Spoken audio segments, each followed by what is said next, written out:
Siapa sangka, di tengah hamparan stepa yang dingin dan luas, seorang bocah laki-laki yang dijuluki Temujin akan tumbuh menjadi penguasa terkuat yang pernah ada. Kisahnya bukan sekadar cerita tentang perang dan penaklukan, tetapi juga perjalanan mengubah nasib bangsanya. Di awal kehidupannya, Temujin adalah seorang anak yang terlahir dalam keluarga kecil di suku Mongol. Kehidupan awalnya penuh dengan kesulitan. Saat berusia 9 tahun, ayahnya dibunuh oleh suku saingan. Tanpa perlindungan, Temujin dan keluarganya harus berjuang untuk bertahan hidup. Bayangkan betapa beratnya beban yang harus ia tanggung. Namun, alih-alih menyerah, Temujin mulai belajar. Ia memperhatikan bagaimana suku-suku lain berperang dan bernegosiasi, dan dari situlah ide-ide briliannya mulai berkembang. Seiring waktu, ia membangun aliansi dengan suku-suku lain. Dengan kecerdikan dan keberanian, ia mulai mengumpulkan pengikut. Setiap pertempuran yang ia menangkan semakin mengukuhkan posisinya. Namun, tantangan tak pernah berhenti. Ketika menghadapi pengkhianatan dari salah satu sekutunya, Temujin merasakan bahwa kepercayaannya hancur. Rasa sakit itu menjadi pelajaran berharga. Ia belajar untuk mempercayai orang-orang yang setia dan mengandalkan strategi yang lebih cerdas. Seiring berjalannya waktu, ia dikenal sebagai Genghis Khan, yang berarti penguasa universal. Dengan gelar ini, ia tidak hanya menyatukan suku-suku Mongol, tetapi juga mengembangkan sistem administrasi yang canggih. Ia memperkenalkan hukum yang ketat dan mempromosikan perdagangan. Keberhasilan ini menarik perhatian banyak suku lain, dan dalam waktu singkat, Genghis Khan berhasil menaklukkan hampir seluruh Asia. Tensi semakin meningkat saat ia berhadapan dengan Kekaisaran Khwarezm, yang dianggap sebagai salah satu kekuatan terbesar saat itu. Ketika diplomasi gagal dan utusan Genghis Khan dibunuh, ia mengerahkan pasukannya yang kuat.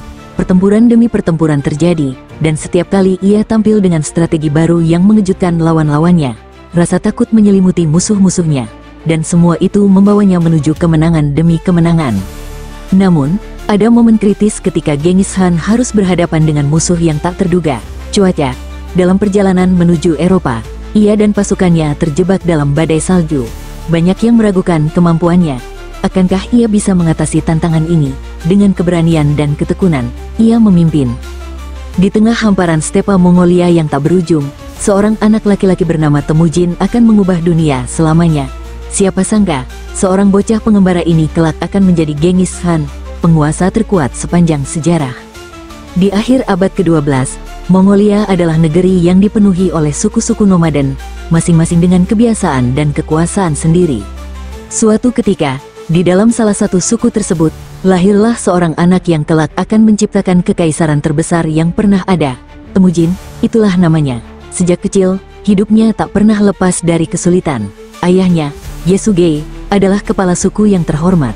Tetapi ketika Temujin berusia 9 tahun, Yesugei dibunuh oleh suku saingan. Ini adalah awal dari perjalanan panjangnya, yang dipenuhi oleh pengkhianatan, kesetiaan, dan penaklukan. Setelah kematian ayahnya, Temujin dan keluarganya terpaksa meninggalkan kehidupan yang nyaman dan berjuang untuk bertahan hidup. Ibu Temujin, Hoelun, berjuang keras untuk membesarkan anak-anaknya dalam kondisi sulit. Ia mengajarkan mereka nilai-nilai keberanian dan keuletan, yang akan menjadi dasar bagi karakter Temujin. Selama tahun-tahun ini, Temujin sering merenungkan pelajaran yang didapatnya. Ia mengamati suku-suku lain yang berperang, melihat bagaimana mereka berstrategi, dan belajar tentang aliansi dan perseteruan. Setiap pelajaran menjadi bekal berharga bagi dirinya kelak. Suatu ketika berusia 10 tahun, Temujin dijodohkan dengan Becky, seorang gadis dari suku lain. Ini adalah tradisi yang umum di kalangan suku nomaden untuk memperkuat aliansi. Namun, ketika Temujin tiba di rumah Becky, ia menemukan bahwa suku tersebut tidak menginginkan ikatan itu. Disinilah, Temujin mulai menyadari bahwa kekuatan tak hanya terletak pada jumlah pasukan, tetapi juga pada kepercayaan dan loyalitas. Temujin kembali ke keluarganya dengan hati penuh harapan dan ketidakpastian. Meskipun masih muda, ia mulai mengumpulkan teman-teman dekat yang setia, membangun jaringan dukungan yang akan membantunya di masa depan. Beberapa tahun berlalu, dan Temujin merasakan panggilan untuk bersatu dengan suku-suku Mongol lainnya. Dalam pencariannya, ia menjalin hubungan dengan suku-suku lain, mengadakan pertemuan, dan berbicara tentang pentingnya persatuan. Ia sadar bahwa jika suku-suku Mongol tetap terpecah, mereka akan terus menjadi sasaran penyerangan suku-suku lain yang lebih kuat. Namun, tidak semua orang senang dengan ambisinya. Suku-suku yang sudah mapan merasa terancam oleh ide-ide baru Temujin. Mereka khawatir bahwa keinginan untuk bersatu akan mengubah tatanan yang sudah ada. Temujin akhirnya bertemu dengan suku yang siap membantunya. Mereka mulai membentuk aliansi, tetapi tidak semua berjalan mulus. Dalam suatu pertemuan, salah satu sekutunya mengkhianatinya. Suku itu berpihak kepada musuh, dan Temujin harus berjuang melawan serangan mendadak. Ini adalah momen yang mengguncang keyakinannya, tetapi juga membuatnya semakin bertekad untuk tidak menyerah. Dengan berani, Temujin memimpin pasukannya melawan serangan itu. Pertempuran ini menjadi pelajaran berharga tentang kepercayaan dan persahabatan. Meski mengalami kekalahan, ia tidak kehilangan semangat. Sebaliknya, ia semakin percaya bahwa untuk menjadi pemimpin sejati, ia harus mengumpulkan orang-orang di sekitarnya yang setia. Setelah pertempuran yang mengecewakan, Temujin merenungkan kesalahan yang telah dibuat. Ia memutuskan untuk membangun kekuatan dari dalam. Dengan mengajak suku-suku lain untuk bergabung, ia mengembangkan strategi baru yang lebih inklusif. Ia mengadakan pertemuan dengan pemimpin suku lainnya, menjelaskan visi besarnya untuk masa depan Mongolia yang bersatu. Temujin memahami bahwa tidak hanya kemampuan tempur yang diperlukan untuk menguasai, tetapi juga pengelolaan yang baik. Ia mulai membentuk struktur pemerintahan, memberi posisi kepada orang-orang berbakat dari berbagai suku tanpa memandang asal mereka. Pendekatannya ini mendapatkan dukungan luas dan membangun rasa persatuan di antara suku-suku Mongol. Akhirnya, keberhasilan pertamanya datang ketika Temujin berhasil menggulingkan pemimpin suku yang berkhianat. Ia menggunakan taktik yang cerdas dan berhasil memanfaatkan kelemahan musuhnya. Pasukannya yang berjumlah kecil mampu mengalahkan musuh yang jauh lebih besar. Kemenangan ini bukan hanya meningkatkan kepercayaan diri Temujin, tetapi juga menarik lebih banyak suku untuk bergabung di bawah panji-panji kepemimpinannya. Semakin banyak suku yang bergabung, semakin kuat posisi Temujin. Dia mulai dikenal sebagai pemimpin yang adil dan bijaksana. Setiap kemenangan yang diperolehnya semakin menambah kekuasaan dan pengaruhnya. Namun, Temujin tahu bahwa ini baru permulaan. Dengan kekuatan yang semakin besar, Temujin menganggap penting untuk menyatukan semua suku Mongol. Ia mulai merencanakan misi besar-besaran, mengajak semua suku untuk berkumpul dalam satu pertemuan besar. Ia ingin menunjukkan bahwa dengan persatuan, mereka bisa menghadapi segala tantangan. Persiapan untuk pertemuan ini bukanlah hal yang mudah. Temujin harus meyakinkan pemimpin-pemimpin suku lain bahwa menyatukan kekuatan adalah langkah terbaik. Dalam setiap pertemuan yang diadakan, ia menekankan pentingnya kerjasama dan saling percaya. Meski banyak tantangan dan skeptisisme, ia tetap bertekad untuk melanjutkan rencananya. Namun, rencana besar ini tidak berjalan mulus. Di tengah perjalanan, Temujin menghadapi banyak rintangan, mulai dari pengkhianatan dalam aliansi hingga serangan mendadak dari suku lain. Meski mengalami kesulitan, ia tidak pernah kehilangan semangat. Setiap kali ia terjatuh, ia selalu bangkit lagi, belajar dari kesalahan dan merencanakan langkah selanjutnya. Satu hal yang selalu diingatnya, kekuatan tidak hanya terletak pada senjata, tetapi juga pada jiwa dan tekad. Ia mengumpulkan pasukan setianya, mendorong mereka untuk tidak menyerah meskipun keadaan sulit. Ini adalah waktu untuk menunjukkan bahwa mereka adalah bagian dari sesuatu yang lebih besar. Dalam perjuangan ini, Temujin tidak hanya berjuang untuk kekuasaan, tetapi juga untuk memperjuangkan nasib bangsanya. Ia ingin menciptakan dunia di mana suku-suku Mongol bisa hidup dalam kedamaian dan harmoni. Dengan keberanian dan kebijaksanaan yang dimilikinya, ia melangkah ke masa depan dengan harapan.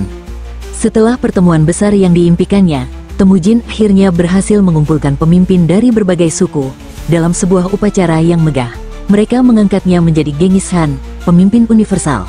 Namun, gelar ini bukan hanya sekadar lambang kekuasaan, itu adalah tanggung jawab besar untuk menyatukan suku-suku yang pernah berseteru. Kejadian ini menandai awal baru bagi Mongolia. Genghis Khan merencanakan strategi untuk memperkuat kekuasaan dan mulai membangun kekaisaran yang akan melampaui batas-batas suku. Ia memutuskan untuk memfokuskan perhatian pada penyatuan dan pengembangan pasukan yang terlatih dan disiplin. Namun, tantangan besar sudah menanti. Musuh-musuh Genghis Khan, terutama suku-suku yang tidak setuju dengan kekuasaan barunya, mulai berkomplot melawannya. Mereka merencanakan serangan balasan untuk menggulingkan pemimpin baru yang mereka anggap sebagai ancaman. Dalam situasi yang semakin menegangkan ini, Genghis Khan harus cepat mengambil tindakan. Ia memutuskan untuk mengirimkan mata-mata ke dalam suku-suku musuh, mengumpulkan informasi penting tentang kekuatan dan kelemahan mereka. Genghis Khan tahu bahwa pengetahuan adalah kekuatan, dan ia bersiap untuk memanfaatkan setiap kesempatan yang ada. Tidak lama setelah pengangkatannya, Genghis Khan menghadapi pertempuran pertamanya sebagai pemimpin suku saingan yang merasa terancam oleh kebangkitan kekuasaannya, yaitu suku Taichiut, memutuskan untuk melancarkan serangan. Dengan cepat, Genghis Khan mengumpulkan pasukannya dan merencanakan strategi. Dia memanfaatkan taktik kelincahan yang tidak biasa di kalangan suku Mongol, mengirim pasukan kecil untuk mengalihkan perhatian musuh sementara pasukan utama bersiap untuk menyerang dari arah yang tidak terduga. Pertempuran itu berlangsung dengan sengit, tetapi berkat kecerdikan dan kepemimpinannya, Genghis Khan berhasil meraih kemenangan. Kemenangan ini memperkuat posisinya dan memberikan pesan jelas bahwa ia bukanlah pemimpin yang bisa diremehkan. Setelah kemenangan tersebut, Genghis Khan semakin banyak menarik perhatian. Banyak suku yang awalnya ragu mulai melihat potensi dalam kepemimpinannya. Dengan memenangkan hati para pejuang dan kepala suku, ia mulai mengumpulkan pasukan yang lebih besar. Setiap suku yang bergabung memperkuat kekuatan militernya, tetapi Genghis Khan juga paham bahwa ia perlu memberi mereka alasan untuk setia. Ia memutuskan untuk memberikan penghargaan kepada para pejuang yang berprestasi, baik melalui hadiah materi maupun penghormatan. Satu hal yang ia yakini adalah bahwa loyalitas dibangun melalui kepercayaan dan penghargaan. Para pejuang merasa dihargai, dan semangat mereka semakin berkobar. Dengan kekuasaan yang semakin menguat, Genghis Khan menyadari pentingnya membangun sistem hukum. Ia tahu bahwa tanpa tata tertib yang jelas, kekaisarannya bisa runtuh. Maka, ia mulai merumuskan hukum yang dikenal sebagai Yasa. Hukum ini mencakup berbagai aspek kehidupan, mulai dari hubungan antar suku hingga disiplin militer. Penerapan Yasa membawa dampak besar bagi kehidupan sehari-hari. Meski tegas, hukum ini diterima oleh banyak suku, karena memberikan keadilan dan perlindungan. Genghis Khan menciptakan rasa aman di kalangan rakyatnya, yang sangat penting untuk menyatukan suku-suku yang sebelumnya terpecah. Satu langkah penting lainnya yang diambil oleh Genghis Khan adalah pembangunan infrastruktur. Ia menyadari bahwa untuk membangun kekaisaran yang kuat, ia perlu memperkuat jalur komunikasi dan perdagangan. Ia mulai membangun jalan-jalan yang menghubungkan suku-suku di seluruh Mongolia, memudahkan pergerakan pasukan dan barang. Dengan adanya infrastruktur ini, perdagangan pun berkembang pesat. Para pedagang yang berani menjelajahi jalur baru mulai datang, membawa barang-barang dari tempat-tempat yang jauh. Genghis Khan menggunakan kekuatan militernya untuk melindungi para pedagang dan memastikan keamanan jalur perdagangan. Ini meningkatkan perekonomian dan membantu menyatukan berbagai budaya di bawah kekaisarannya. Namun, tidak semua berjalan mulus. Dari arah barat, muncul kekuatan baru yang berusaha untuk menghalangi ambisinya. Kekaisaran Khwarezm, yang merupakan salah satu kekuatan terbesar di Asia Tengah, mulai menunjukkan ketidakpuasan terhadap kekuasaan Genghis Khan. Mereka menganggap bahwa perluasan kekuasaannya dapat mengancam stabilitas wilayah mereka. Genghis Khan mencoba menghindari konflik dengan melakukan diplomasi. Ia mengirim utusan untuk menjalin hubungan baik dengan Kekaisaran Khwarezm, tetapi utusannya dibunuh. Merasa terancam dan dipermalukan, Genghis Khan memutuskan untuk tidak membiarkan tindakan ini begitu saja. Dengan semangat membara, Genghis Khan mengerahkan seluruh pasukannya untuk menghadapi kekuatan Khwarezm. Dia memimpin serangan besar-besaran yang tak tertandingi.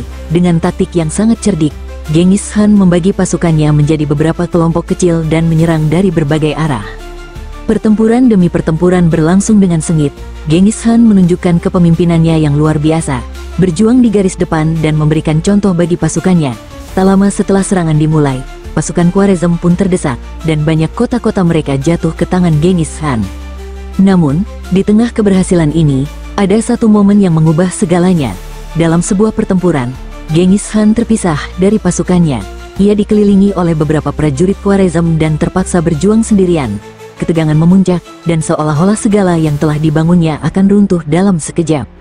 Tetapi, Genghis Khan adalah sosok yang tidak kenal menyerah.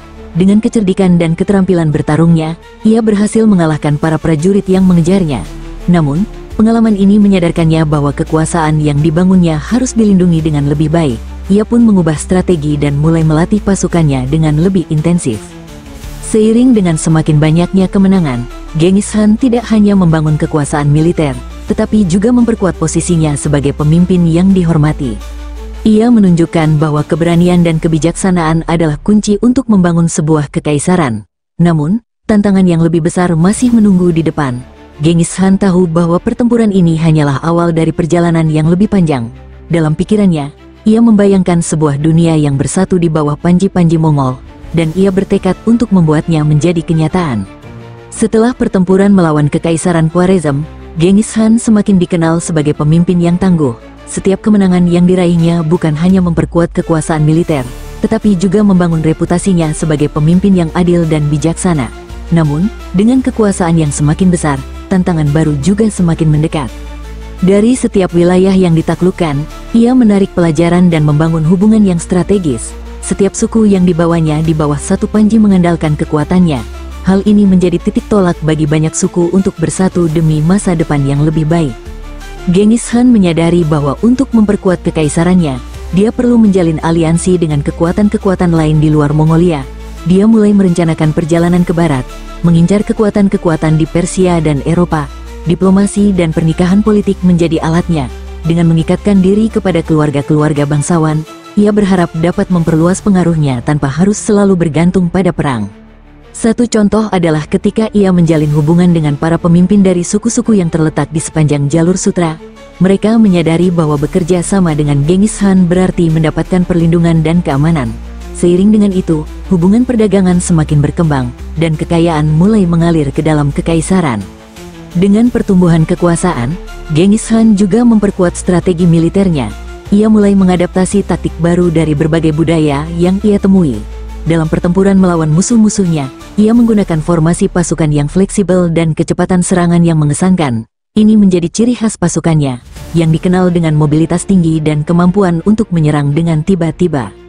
Salah satu taktik yang paling terkenal adalah penggunaan pasukan berkuda.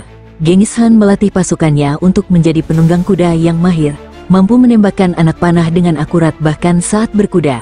Ini membuat pasukannya menjadi unit tempur yang sangat efektif. Ketika berita tentang keberhasilan Genghis Khan menyebar, kekuatan-kekuatan Eropa mulai merasakan dampaknya. Kerajaan-kerajaan di Eropa mulai merencanakan langkah-langkah untuk menghadapi ancaman yang muncul. Mereka tidak tahu bahwa raja yang mereka sebut Raja Barbar ini memiliki visi yang jauh lebih besar. Dalam perjalanan untuk memperluas kekaisarannya, Genghis Khan menyadari bahwa Eropa adalah tantangan yang lebih besar daripada yang pernah ia hadapi. Ia mengumpulkan informasi tentang kerajaan-kerajaan Eropa dan mempelajari cara mereka berperang. Genghis Khan memutuskan untuk memimpin pasukannya dalam serangan langsung ke jantung Eropa. Dalam serangan pertamanya ke Eropa, Genghis Khan mengarahkan pasukannya ke negara-negara yang lebih lemah terlebih dahulu, memulai dengan serangan ke wilayah timur Eropa. Dia memperlihatkan taktiknya yang cerdas, menggunakan tipu daya untuk menarik musuh ke dalam jebakan. Pertempuran demi pertempuran dimenangkan dengan kecepatan dan strategi yang memukau. Namun, ia juga menyadari bahwa tidak semua musuhnya lemah. Kerajaan-kerajaan yang lebih besar mulai bersatu untuk melawan ancaman yang muncul. Disinilah Genghis Khan menunjukkan ketangguhannya sebagai pemimpin. Dia tidak hanya berfokus pada kekuatan militer, tetapi juga merencanakan langkah-langkah diplomatik untuk mencegah serangan balik yang lebih besar. Genghis Khan terus meraih kemenangan, tetapi setiap pertempuran membawa kerugian. Para pejuang yang setia, yang sebelumnya mengikutinya, mulai merasakan dampak dari perang yang berkepanjangan. Genghis Khan menyadari bahwa untuk membangun kekaisaran yang langgeng, ia perlu lebih dari sekadar kemenangan. Ia memutuskan untuk mengalihkan fokusnya, membangun hubungan dengan rakyat yang baru ditaklukkan. Ia memberikan hak-hak dan perlindungan kepada mereka, memastikan bahwa mereka merasa dihargai dalam kekaisarannya. Dia membangun sekolah, mengembangkan sistem pemerintahan yang adil, dan mempromosikan perdagangan untuk memastikan kesejahteraan. Dalam perjalanan menuju kekuasaan, Genghis Khan tidak hanya ingin menjadi raja, tetapi ingin menjadi penguasa yang dikenang sepanjang sejarah. Ia mulai merencanakan pengembangan kekaisaran yang lebih luas. Visi ini tidak hanya terbatas pada wilayah yang telah ditaklukkan, tetapi juga mencakup integrasi berbagai budaya dan bangsa di bawah naungan Mongolia. Dia memahami bahwa kebudayaan dan pengetahuan adalah kekuatan. Oleh karena itu, dia memerintahkan para cendekiawan dan ilmuwan untuk datang ke istananya, mengumpulkan pengetahuan dari berbagai sumber. Dia ingin menciptakan peradaban yang menggabungkan kebijaksanaan dari berbagai budaya, menjadikan kekaisarannya sebagai pusat peradaban baru di dunia. Di tengah semua rencananya, ada ketidakpastian yang mengintai. Banyak musuh yang menunggu kesempatan untuk menyerang. Genghis Khan harus terus waspada dan siap menghadapi serangan kapan saja. Ketika pasukannya semakin besar, begitu pula tantangan yang dihadapinya. Dia mengingatkan para pengikutnya tentang pentingnya kesetiaan dan persatuan. Dalam setiap kesempatan, ia mengadakan pertemuan untuk menegaskan kembali visinya dan tujuan bersama. Meskipun tantangan terus-menerus menghadang, semangatnya tidak pernah pudar.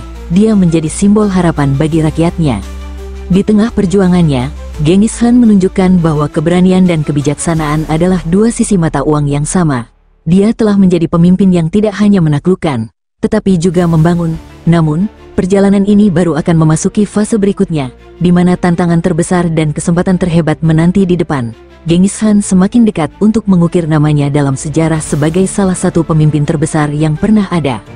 Setelah mengukuhkan kekuasaannya di Eropa dan Asia Tengah, Genghis Khan tahu bahwa kedamaian yang diraihnya sangat rapuh. Meskipun banyak suku dan kerajaan yang telah ditaklukkan, masih banyak yang merencanakan perlawanan. Dia harus berhati-hati dalam menjaga stabilitas kekaisarannya yang baru dibangun. Dalam upaya ini, dia melatih jenderal-jenderalnya untuk mengelola wilayah-wilayah yang telah ditaklukkan, memastikan bahwa mereka dapat merespons setiap ancaman dengan cepat. Genghis Khan tidak hanya mengandalkan kekuatan militer, dia tahu bahwa diplomasi adalah senjata yang sama pentingnya. Dia mulai mengirim utusan ke berbagai kerajaan yang belum terpengaruh, menawarkan aliansi dan perdagangan. Banyak yang terpesona oleh kekuatan yang dia tunjukkan, dan mereka berusaha menjalin hubungan baik untuk menghindari serangan. Salah satu langkah diplomatik yang paling sukses adalah dengan kekuatan di Timur Tengah. Dia menjalin hubungan dengan berbagai pemimpin di wilayah tersebut, mengatur pernikahan politik yang menguntungkan, dan menjamin keamanan jalur perdagangan. Dengan cara ini, Genghis Khan tidak hanya memperluas pengaruhnya, tetapi juga menanamkan rasa hormat di kalangan musuh-musuhnya. Namun, ancaman terbesar masih datang dari Kekaisaran Jin, yang menguasai sebagian besar wilayah utara Tiongkok. Mereka dikenal sebagai kekuatan yang kuat dan terorganisir. Setelah berhasil mengumpulkan pasukan yang cukup besar dan berpengalaman, Genghis Khan memutuskan bahwa sudah saatnya untuk menaklukkan Jin.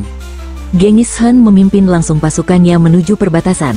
Dalam perjalanan, ia mengirimkan pasukan kecil untuk mengalihkan perhatian dan menciptakan kekacauan di dalam kerajaan. Dengan taktik ini, dia berhasil mengalahkan beberapa garnisun kecil tanpa banyak kerugian. Ketika pasukan Genghis Khan tiba di ibu kota Jin, mereka menghadapi perlawanan sengit. Namun, Genghis Khan telah mempersiapkan taktik yang matang. Dalam pertempuran yang brutal, dia menggunakan pasukan berkuda yang terlatih untuk menyerang dari berbagai arah. Musuh terperangkap dalam kebingungan, tidak tahu dari mana serangan datang.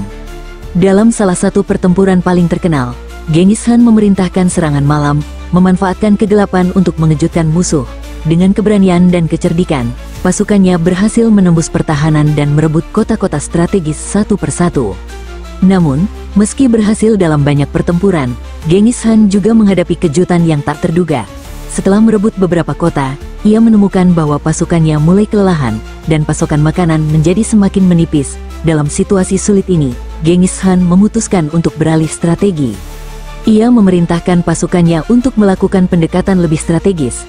Mereka mulai menggunakan intelijen untuk mengidentifikasi wilayah yang kaya sumber daya.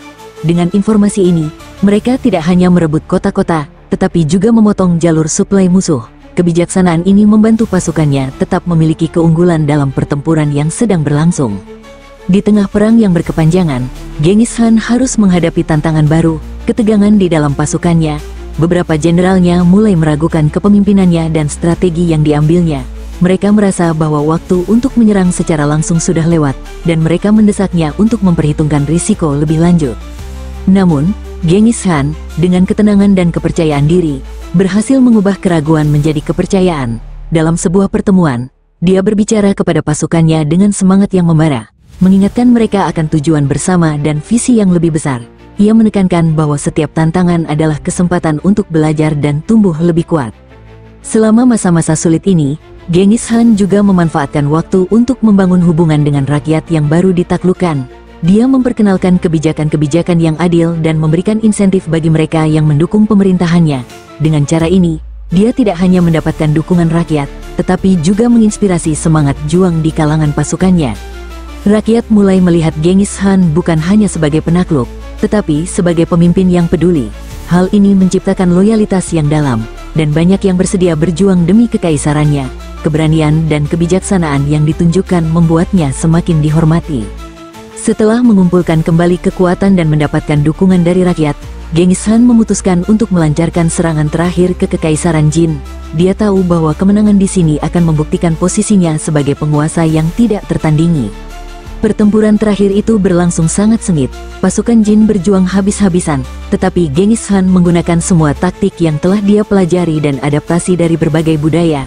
Dengan strategi yang cerdas dan keberanian yang tak tergoyahkan, pasukan Mongol akhirnya berhasil menembus pertahanan utama Jin. Di tengah pertempuran, sebuah kejutan terjadi. Salah satu jenderal terkemuka Jin, yang sebelumnya bersikeras untuk melawan, beralih dan memutuskan untuk mendukung Genghis Khan. Keputusan ini memicu kebangkitan semangat di antara pasukan Mongol. Dalam kekacauan yang terjadi, Genghis Khan memanfaatkan momen ini untuk menyerang dengan lebih agresif. Akhirnya, dengan strategi yang brilian dan semangat juang yang tinggi, Genghis Khan berhasil merebut ibu kota Jin. Kemenangan ini menandai akhir dari satu kekuasaan besar dan awal dari kekuasaan Mongol yang tidak tertandingi. Setelah mengalahkan Kekaisaran Jin, Genghis Khan berdiri di puncak kekuasaannya. Ia telah membangun kekaisaran yang tak hanya meliputi Mongolia, tetapi juga sebagian besar wilayah Asia. Namun, keberhasilannya bukanlah akhir dari perjuangannya. Dalam pikirannya, visi untuk menciptakan dunia yang bersatu di bawah panji-panji Mongol masih belum sepenuhnya terwujud. Tantangan baru dan kesempatan lebih besar menanti di depan. Setelah penaklukan besar-besaran terhadap Kekaisaran Jin, Genghis Khan tidak hanya berpuas diri dengan kemenangan. Dia memahami bahwa kekuatan tidak hanya terletak pada wilayah yang luas, tetapi juga pada bagaimana mengelola keberagaman yang ada di dalamnya. Kekaisarannya kini mencakup berbagai suku, budaya, dan agama. Dia memutuskan untuk menjadikan hal ini sebagai kekuatan, bukan kelemahan. Dia menerapkan kebijakan toleransi terhadap berbagai agama dan budaya yang ada di wilayah yang ditaklukkan. Genghis Khan mengundang cendekiawan, seniman, dan pemimpin agama dari berbagai latar belakang untuk berkumpul di istananya. Dengan cara ini, dia menciptakan lingkungan yang subur untuk pertukaran ide dan inovasi, menjadikan kekaisarannya sebagai pusat peradaban yang maju. Genghis Khan menyadari bahwa untuk menjaga stabilitas dalam kekaisarannya yang luas, dibutuhkan sistem hukum yang kuat. Ia mengembangkan kode hukum yang dikenal sebagai Yasa. Kode ini menetapkan prinsip-prinsip keadilan dan memperkenalkan sanksi bagi pelanggaran, terlepas dari status sosial pelanggar. Semua orang, dari rakyat biasa hingga bangsawan, harus mematuhi hukum ini. Dengan membangun struktur pemerintahan yang efisien, Genghis Khan memastikan bahwa setiap wilayah memiliki pemimpin yang bertanggung jawab untuk menjaga ketertiban. Administrasi yang baik membantu memperkuat loyalitas rakyat dan meningkatkan kesejahteraan di seluruh kekaisaran. Di tengah kesibukan menjalankan pemerintahan, Genghis Khan mulai memikirkan masa depan kekaisarannya. Dia ingin memastikan bahwa semua pencapaian dan nilai-nilai yang dia bangun dapat diteruskan kepada generasi berikutnya. Untuk itu, dia mulai melatih putra-putranya dan para pemimpin muda dalam strategi perang, diplomasi, dan kepemimpinan. Dia juga menekankan pentingnya persatuan dan kolaborasi di antara suku-suku yang ada. Dengan mengajarkan nilai-nilai ini, dia berharap dapat menciptakan generasi pemimpin yang akan terus menjaga dan mengembangkan kekaisarannya. Namun, waktu tidak berpihak pada Genghis Khan. Seiring bertambahnya usia, kesehatan tubuhnya mulai menurun. Dalam perjalanan kembali dari sebuah ekspedisi, dia jatuh sakit.